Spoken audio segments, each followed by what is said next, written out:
برادران محترم اور میری انتہائی لائق تکریم ماؤں اور بہنوں، قرآن کریم کی جو آیت مبارکہ آج کے درس کے لیے منتخب کی گئی ہے، اس میں اللہ رب ذوالجلال نے دعا کی اہمیت اور عظمت کو بیان کیا ہے۔ ارشاد باری تعالیٰ ہے، ادعونی استجب لکم، تم دعا مانگنے والے بنو، میں قبول کرنے والا بنوں گا۔ گویا اس آیت مبارکہ میں اللہ رب ذوالجلال دعا کی قبولیت کا حکم بھی دے رہے ہیں اور دعا کی قبولیت کا وعدہ بھی کر رہے ہیں۔ تو کتنی خوبصورت بات ہے کہ اللہ تعالیٰ اپنے بندوں کو اپنی ذات سے مانگنا سکھا رہے ہیں، بلکہ مانگنے کا حکم دے رہے ہیں۔ حدیث میں آتا ہے کہ من لم یسأل اللہ یغضب علیہ، جو اللہ سے نہیں مانگتا اللہ اس سے ناراض ہوتے ہیں۔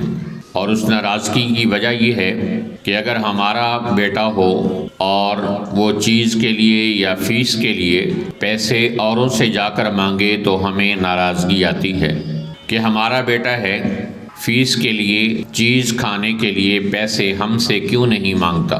اسی طرح اللہ بھی اپنی مخلوق پر ناراض ہوتے ہیں کہ بندے اور بندیاں تو میرے ہیں، لیکن یہ مخلوق سے کیوں مانگتے ہیں، اپنی ضرورتیں مجھ سے کیوں نہیں مانگتے۔ اور نماز کی ہر رکعت میں ہم اللہ تعالیٰ سے یہ وعدہ کرتے ہیں اور اپنی زبان سے اقرار و اعتراف کرتے ہیں، ایاک نعبد و ایاک نستعین، کہ اے اللہ ہم تیری ہی عبادت کرتے ہیں اور تجھ ہی سے مدد مانگتے ہیں۔ تو گویا مدد مانگنا، دعا مانگنا، اپنی حاجت اور ضرورت مانگنا، یہ صرف اور صرف اللہ کی ذات سے ہے۔ 1,24,000 انبیاء علیہم السلام نے اور سارے دنیا کے صلحاء اور اولیاء کرام نے یہ بتایا اور سمجھایا کہ جب بھی ضرورت مانگنی ہو تو اللہ تعالیٰ کی ذات سے مانگنے والے بنو۔ حدیث میں بھی آتا ہے، اذا سألت فاسأل اللہ، کہ جب بھی مانگنے والے بنو تو اللہ سے مانگنے والے بنو۔ حضرت آدم علیہ السلام پر مشکل آئی تو انہوں نے اللہ سے مانگا۔ حضرت نوح علیہ السلام پر مشکل آئی تو انہوں نے اللہ تعالیٰ سے دعا مانگی۔ حضرت ابراہیم علیہ السلام پر مشکل آئی تو انہوں نے اللہ تعالیٰ سے دعا مانگی۔ اور حضرت اسماعیل علیہ السلام پر مشکل آئی تو انہوں نے اللہ تعالیٰ سے دعا مانگی۔ حضرت یونس علیہ السلام پر مشکل آئی تو انہوں نے اللہ تعالیٰ سے دعا مانگی۔ حضرت عیسیٰ علیہ السلام پر مشکل آئی تو انہوں نے اللہ تعالیٰ سے دعا مانگی۔ حضرت موسیٰ علیہ السلام پر مشکل آئی تو انہوں نے اللہ تعالیٰ سے دعا مانگی۔ اور نبی پاک علیہ السلام کے بارے میں تو آتا ہے، اذا حزبہ امر فزع الی الصلاۃ، کہ جب بھی آپ کو کوئی مشکل امر پیش آتا آپ صلی اللہ علیہ وسلم نماز کی طرف دوڑ پڑتے تھے۔ اور ایک حدیث میں آتا ہے کہ اسی طرح پہلے انبیاء علیہ السلام بھی پریشانی کے آنے کے وقت میں نماز کی طرف متوجہ ہو جاتے تھے، گویا نماز پڑھ کر وہ اللہ سے اپنی حاجت اور ضرورت مانگتے تھے۔ اور یہی قرآن کریم میں بھی ہمیں بتایا گیا۔ ارشاد خداوندی ہے، یا ایھا الذین آمنوا استعینوا بالصبر والصلاۃ، اے ایمان والو نماز کے ذریعے سے اور صبر کے ذریعے سے اللہ کی مدد کو حاصل کرنے والے بنو۔ تو انبیاء علیہ السلام بھی نماز پڑھ کر اللہ تعالیٰ سے اپنی حاجتیں مانگتے تھے۔ ایک حدیث میں ارشاد فرمایا گیا، احملوا حوائجکم علی المکتوبات، اپنی ضرورتوں کو فرض نمازوں کے بعد کے لیے اٹھا رکھو کہ فرض نماز کے بعد اللہ دعائیں قبول کرتا ہے۔ تو یوں انبیاء علیہ السلام نے بھی اللہ سے دعائیں مانگی، اللہ سے اپنی ساری حاجتیں مانگی، اور صحابہ کرام نے بھی تمام حاجتیں اور ضرورتیں اللہ سے مانگی۔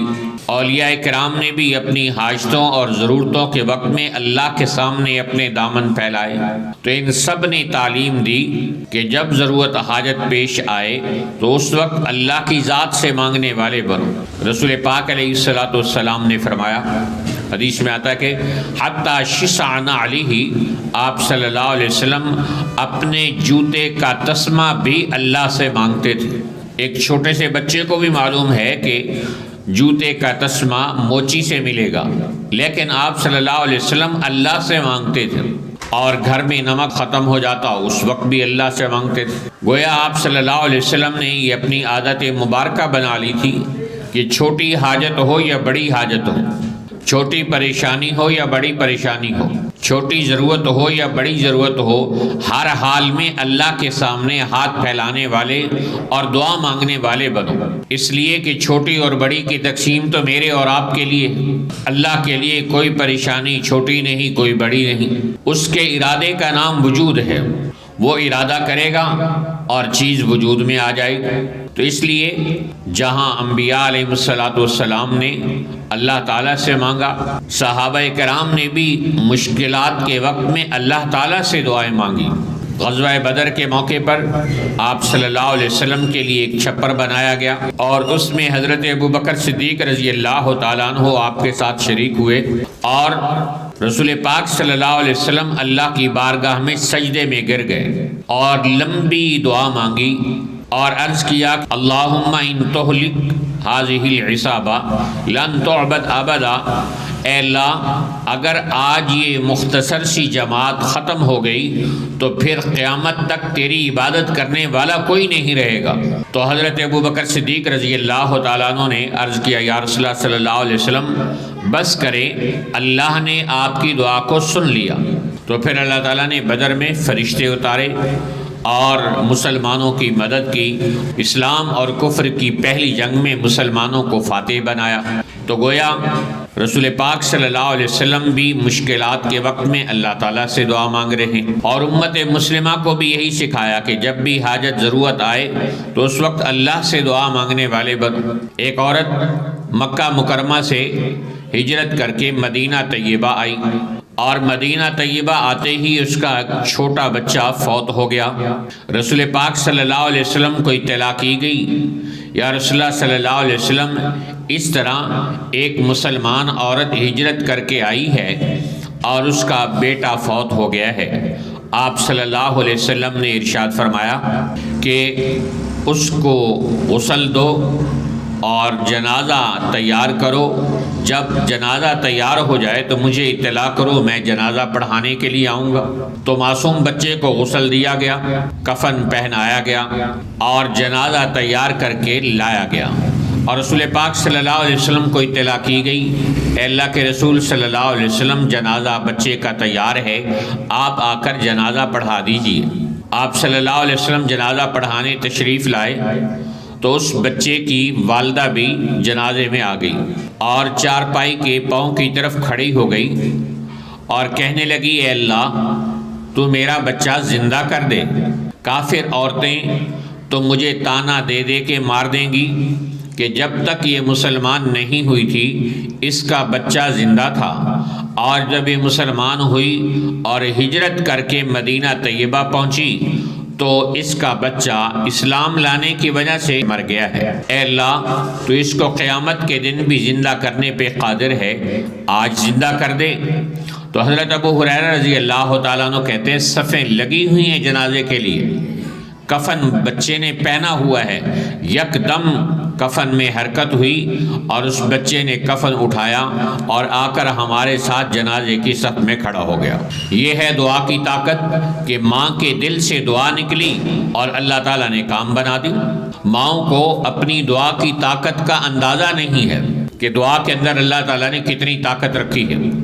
حدیث کے سب سے بڑے امام، امیر المومنین فی الحدیث، امام محمد بن اسماعیل بخاری رحمۃ اللہ علیہ، ان کی آنکھیں چلی گئیں اور بینائی ختم ہو گئی اور وہ نابینا ہو گئے۔ تو ماں نے اللہ تعالیٰ سے دعا مانگنا شروع کی اور دعا مانگتی رہی مانگتی رہی مانگتی رہی، یہاں تک کہ اللہ نے امام بخاری رحمۃ اللہ علیہ کو دوبارہ بینائی عطا فرما دی۔ کیا دنیا میں ایسا کوئی آپ نے سنا علاج کہ جس نے انسان کو بینائی واپس لوٹا دی ہو؟ آج 29 جنوری 2023 تک تو ایسا کوئی علاج ایجاد نہیں ہوا کہ جس کے ذریعے سے انسان کی گئی ہوئی بینائی واپس آ جائے۔ ہاں، انسان کی بینائی کو روک سکتے ہیں، انسان کی بینائی بڑھا سکتے ہیں، اینکو کے ذریعے سے اس کی بینائی میں اضافہ ہو سکتا ہے، لیکن روشنی آنکھوں کی چلی جائے اور انسان بینائی سے ایک بار محروم ہو جائے اور پھر بینائی واپس لوٹ آئے، عام طور پر ایسا نہیں ہوتا، لیکن دعا کے اندر اللہ نے اتنی طاقت رکھی کہ دعا کی برکت سے حضرت امام بخاری رحمۃ اللہ علیہ کی آنکھوں کی بینائی اللہ تعالیٰ نے واپس لوٹا دی اور ان کو دوبارہ اللہ تعالیٰ نے آنکھوں کا نور عطا فرما دی۔ یہ ماں کی دعا میں اللہ تعالیٰ نے طاقت رکھی ہے۔ اور مشہور نقش بندی بزرگ حضرت خواجہ بختیار الدین کاکی رحمۃ اللہ علیہ، ان کی والدہ محترمہ ان کے لیے کھانا بناتی تھی اور بنا کر الماری کے اندر رکھ دیتی اور بچے کو کہتی کہ بیٹا جب آؤ 2 رکعت صلاۃ الحاجت پڑھو اور اللہ تعالیٰ سے مانگو کہ اللہ مجھے کھانا عطا فرما، اور پھر الماری کھولنا، اس میں اللہ نے تمہارے لیے کھانا رکھوایا ہوگا۔ اور کھانا ماں خود رکھتی تھی۔ تو یوں کافی عرصہ یہ سلسلہ چلتا رہا، ماں خود کھانا پکا کے رکھتی اور پھر بچے کو کہتی کہ جب کھانے کا وقت آئے تو 2 رکعت نماز صلاۃ الحاجت پڑھ کے اللہ سے دعا مانگنا، اللہ تمہیں کھانا عطا فرمائے گا، الماری کھولنا تمہیں وہاں سے کھانا ملے گا۔ اللہ کی شان کے ضروریات انسان کے ساتھ لگی ہیں، کام کاج پر انسان کو آنا جانا پڑتا ہے۔ ایک دفعہ ایسا ہوا کہ والدہ اتفاقاً کھانا پکا کر رکھنے کے ٹائم پر گھر نہ آ سکیں اور کھانا نہ رکھا جا سکا۔ اب ماں بڑی پریشان ہو گئی کہ کھانا نہیں رکھا میں نے اور بچہ 2 رکعت صلاۃ الحاجت پڑھ کر دعا مانگے گا اور کھانا نہیں ملے گا تو وہ یقین اپنا کمزور کر بیٹھے گا۔ تو ماں نے اللہ کے سامنے ہاتھ اٹھائے کہ اے اللہ، میں تو اپنے بچے کی تربیت کر رہی تھی، تیری ذات پر اور دعا پر اس کا یقین بنا رہی تھی کہ اللہ حاجتوں کو دعا کے ذریعے سے پورا کرتا ہے، لیکن اے اللہ میں آج کھانے کے وقت میں نہیں پہنچ سکی، تو میری ماں کی ممتا اور میری تربیت کا خیال رکھنا۔ چنانچہ حضرت خواجہ بختیار الدین کاکی رحمۃ اللہ علیہ اسی طرح آئے اور آ کر کھانے کے وقت میں صلاۃ الحاجت پڑھی، اس کے بعد دعا مانگی، دعا مانگنے کے بعد الماری کھولی تو اس کے اندر کھانا موجود تھا اور کھانا کھایا۔ ماں جب گھر میں واپس آئی تو اس کا دل دھڑک رہا تھا، پتہ نہیں آج میرے بچے کو کھانا ملا ہے یا نہیں ملا، کہیں میری مہینوں بھر کی تربیت برباد تو نہیں ہو گئی، میں جو اس کا اللہ کی ذات پر اور دعا پر یقین بنانا چاہ رہی تھی، کہیں وہ یقین اور میری محنت ضائع تو نہیں ہو گئی۔ اس پر اس نے آ کر بچے سے پوچھا، اے میرے لخت جگر، کیا آپ کو آج کھانا مل گیا؟ اس نے کہا جی اماں، جس طرح اللہ پہلے کھانا دیتا تھا آج بھی اللہ تعالیٰ نے اسی طرح الماری میں کھانا دیا ہے، لیکن اماں جان آج کا کھانا پہلے کے کھانے سے بڑا مزیدار تھا کہ اللہ کے خزانوں سے ملا۔ تو یہ دعا کی طاقت ہے کہ انسان مانگے تو اللہ تعالیٰ اس کو نوازنے والا بنتا ہے۔ تو اللہ تعالیٰ فرما رہے کہ مجھ سے مانگنے والے بنو، تمہارے مانگنے میں کمی ہو سکتی ہے، میرے دینے میں کوئی کمی نہیں ہو سکتی۔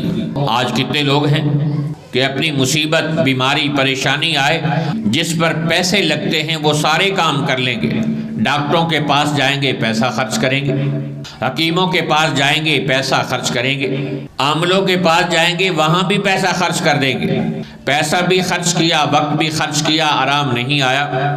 لیکن اللہ تعالیٰ سے دعا مانگنے پر کچھ بھی خرچ نہیں ہوتا اور وہ نہیں مانگتے، حالانکہ دعا کے ذریعے سے اللہ تعالیٰ ناممکن کو بھی ممکن بنا دیتا ہے۔ ایک صحابی سواری پر جا رہے تھے اور ان کی ایک ہی سواری تھی، صحرا کا سفر تھا۔ صحرا میں انسان راستہ بھٹک جائے یا اس کی سواری گم ہو جائے تو موت یقینی ہوتی کہ ریت کی اس صحرا کو انسان پیدل کیسے کراس کرے گا۔ چنانچہ وہ جا رہے تھے اپنی سواری پر، اچانک ایک جگہ رکے اور وہاں اس کی سواری مر چکی تھی۔ اب وہ بڑا پریشان ہوا کہ اس صحرا میں میری سواری مر گئی، اب میرا کیا بنے گا؟ اس کا مطلب میری موت ہے۔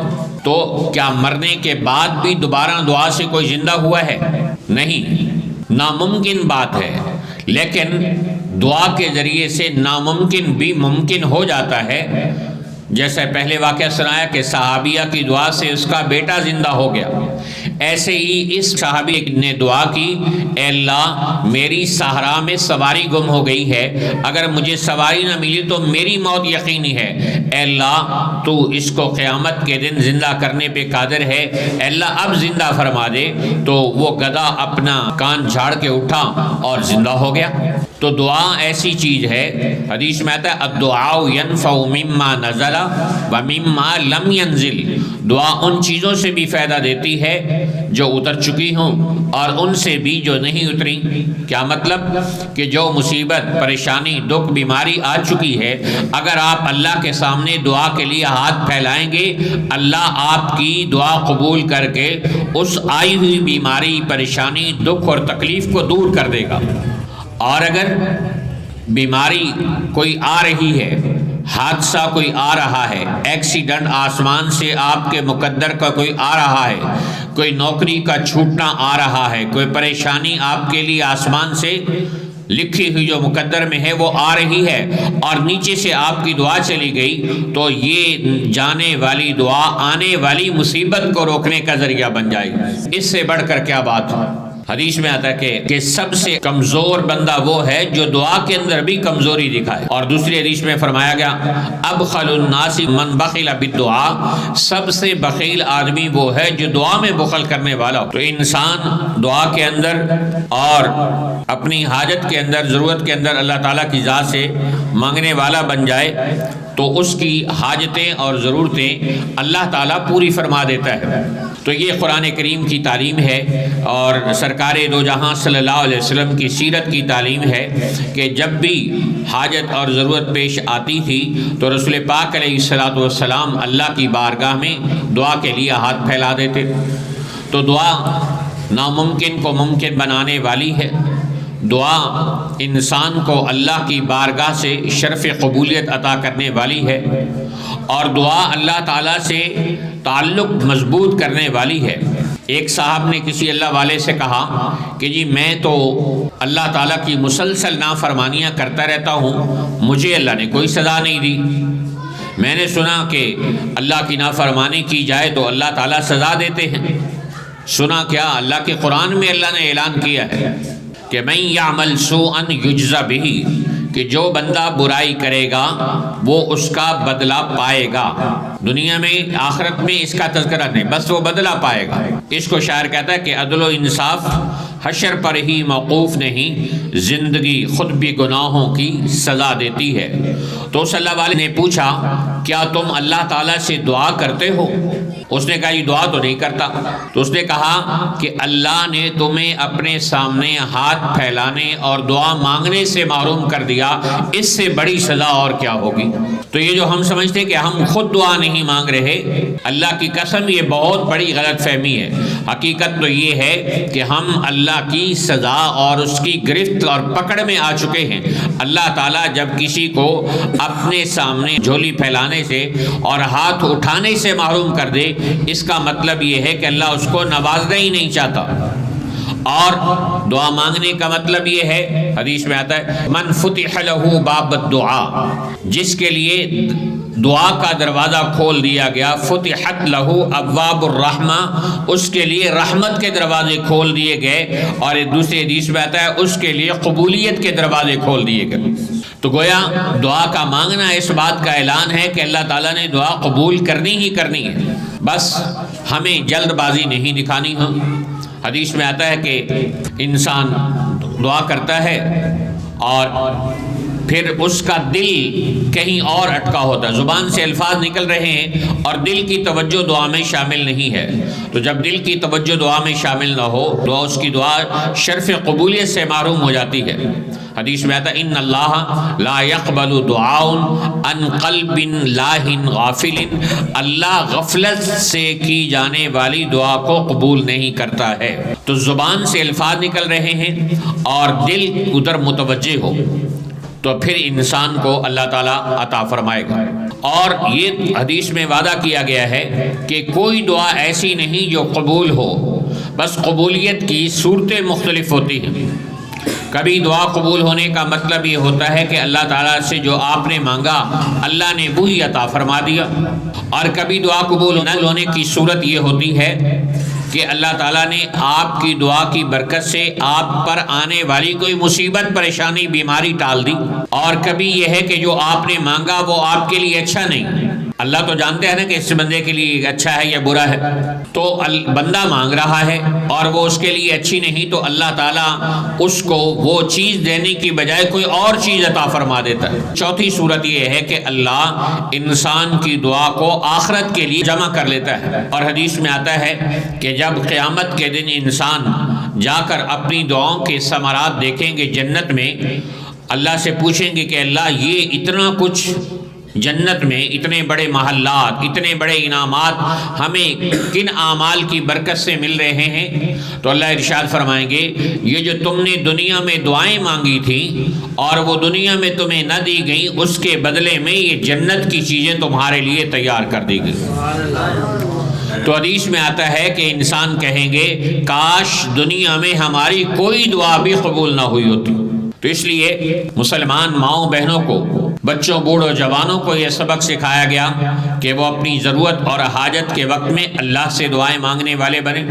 قرآن پاک کے 27واں سپارہ ہے، قد سمع اللہ قول التی تجادلک فی زوجہا۔ حضرت عائشہ رضی اللہ عنہ کہتی ہے کہ میں موجود تھی، میری موجودگی میں ایک گھر میں عورت آئی، اور اس عورت کا نام حضرت خولہ بنت ثعلبہ رضی اللہ عنہا تھا۔